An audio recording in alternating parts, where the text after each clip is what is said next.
Inside Edge is set to return with season 2, and here we have showrunner Karan Anshuman, Shayani, who plays Rohini Raghavan, and we have Vivek Oberoi, who plays Vikrant Dhawan. There are very obvious parallels between the Power Play League and the IPL. So how much of real life inspiration, whether the scenarios or people, were inspired from the IPL? I don't know what you're talking about, because this is a completely fictional, original show, and those 3 letters you mentioned make no head or... What is that? We've never heard of it. I've never heard of that. What is it called? Is it the... What did she say? The football UPL? What did she league say? in UK? Is it? UPL? What did she say? What did she talk about? Somebody So- we have no idea what you're talking about. We do borrow from real life while writing it, though not necessarily from one particular franchise T20 tournament, but from all sorts of cricket incidents that have played out, you know... Not just cricket too, right? Even the world of sport in general. Yes. So starting with cricket, any famous thing, incidents that might have happened, scandals that might have happened in cricket, then we have expanded that into other sports, and also reality and politics and real life events that have happened.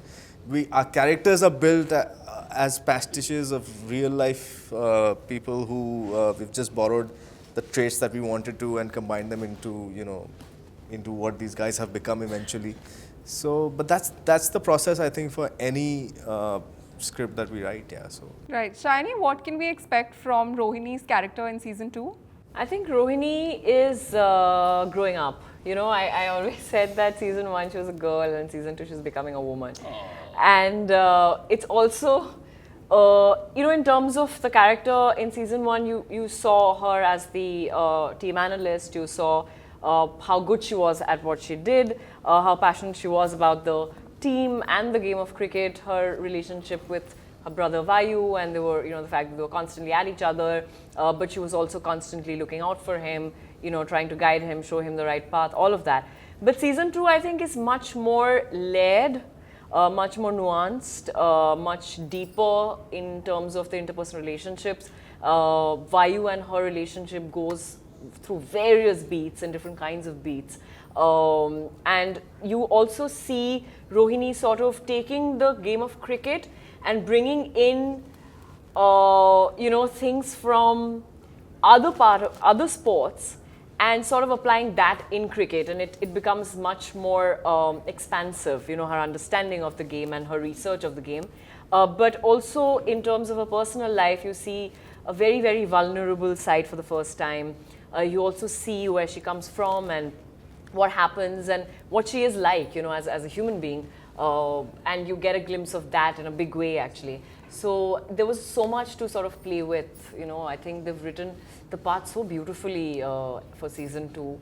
And I mean, yeah, there was a lot to play with, also to perform, you know. Vivek, season 1 ended with, you know, Vikrant down and out, and now he's all set to, you know, return and with a vengeance, so to speak. So, you know, how's that going to be? Like you said correctly, I mean, Vikrant Dhawan was all about this vestige of pure power, right? And power is his drug, power is his weapon. He's all about that. And at the end of the first season, it all gets taken away from him. And it's all done by none other than his own godfather, you know, his mentor, who stabbed him in the back. And now I get to explore a whole different Vikrant Dhawan, right? A wounded lion of sorts, coming to reclaim his territory. And that was a really exciting experience, because I got to sit with Karan and plot Vikrant Dhawan. So when we did the first season, it was this funny grey line, blurred line, where we always had to project a little bit. And I was always checking back with Karan, because the rest of the world he created was so real. And being the master puppeteer, he always had to sit slightly on top. It was always a little more than reality. And for the first time now in season 2, you actually get to see Vikrant being real. You see his vulnerabilities, you see his insecurities, you see his pain, you see his anguish, his anger, and you see that seething vengeance burning inside him. So for me to craft that now was a whole different Vikrant Dhawan. And like they say about wounded lions, they're more dangerous. You also mentioned in an interview last year that, you know, the success of Inside Edge was not really appreciated by the industry at that point of time. I didn't say appreciated, I said acknowledged. Acknowledged, You know, right. I think, Samriddhi, to your point, I think Inside Edge, people didn't realize what a fine creation it was. You know, Excel, Amazon, Karan Anshuman, the entire writing team, Guru, the whole team of actors, what they put out there was eventually acknowledged by, a body that everybody appreciates and respects overseas, which is the Emmys. And it became the first ever Indian content to get acknowledged by the Emmys and win an Emmy nomination nonetheless. So I think the acknowledgement of that, the acknowledgement that when we came on board, when we took this plunge, there was no concept of what an Amazon original was. So this guy was actually out there as a torchbearer into the dark, opening a whole new frontier. And I felt that the acknowledgement of that as an industry didn't come then. But with time and with success, automatically you get acknowledgement. I think today, Inside Edge will get its due. Right. No, I totally Shani? agree. I don't think there was an acknowledgement, but you'll have to have context which has come now. Yeah. And I think people will just look back and see it as one of the first shows to, Also, sort of break it's that. always. Sorry. Because after that, like even now, the Emmys, there's a bunch of Indian nominations going in. So I think it's always in hindsight that you will end up acknowledging It's always the something like first people who sort of also bear the fruits and bear the brunt also, but it's people also don't know how to react to things because it's happening really for the first time for everyone, It was an experiment. A lot of people in the industry or outside of it may not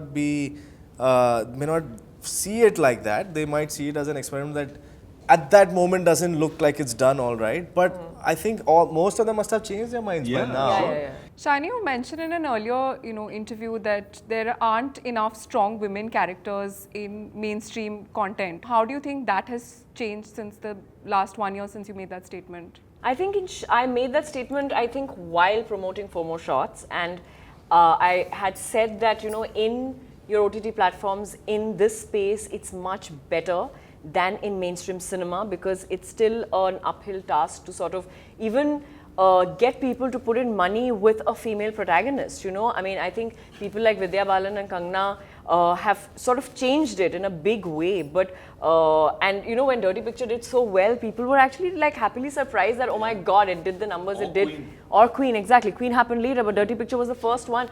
And I think there's always a moment in history when you look back, it's like you have to give the credit to certain people and to sort of like for being the torchbearer, but also making the choices that they have. And I think actors today, like female actors today, also have started sort of putting their foot down, saying no to stuff that are probably misogynistic or do not give them the scope to perform. It's changing. We are moving in the correct direction, but there's a long, long way to go. And there is really a dearth of good female parts that are being written for women. Even women who are in their late 30s or 40s are called to play mothers of the sons who are stars, who are 50-year-old, and it's crazy. The gender dynamic is it's wanky, but it's and nobody sort of says anything about it, right? Everyone's like, okay, yeah, that's how it is. But I think in the last few years, it's changed a lot because I think people are talking about it more. And I think a brilliant thing that the OTT platforms have done is that give every character, be it women and men, all kinds of characters, given their due sort of scope. It was a very conscious decision of the writers to make sure that all the women none of them are there just as eye candy or any of those stereotypes that you see in a lot of mainstream movies. We always wanted to have women characters in this hugely male-dominated sport, this testosterone-laden sort of backdrop that we have, and give the women a lot of agency. Vivek, I wanted to ask you, you announced your production Balakot based on the Balakot airstrike. At the time of the announcement, there was some speculation that you'd also star in it. Well, I'm not making any comments on who'll star in it and how it will be set up, but was really, really super pumped to collaborate with the Indian Air Force. It's a very, very big project, doing it multilingually, doing it on a very big scale. I've tied in with a 5-time Academy-winning company that's working on the VFX with me. They're collaborating on that. So truly the idea is to kind of create like what Top Gun had created when I was a kid watching that movie, and I was just amazed with what that film could do on screen. Kind of create that in today's context with a modern day hero like Abhinandan, and victory like Balakot. Also a bunch of other stuff. I'm really excited the time I'm in my career right now, where I'm being able to express myself through writing content, creating content, producing content, working and collaborating with international partners, a whole bunch of exciting stuff. I think 2020 is going to be a fantastic year. Thank you. This has been a lovely interaction.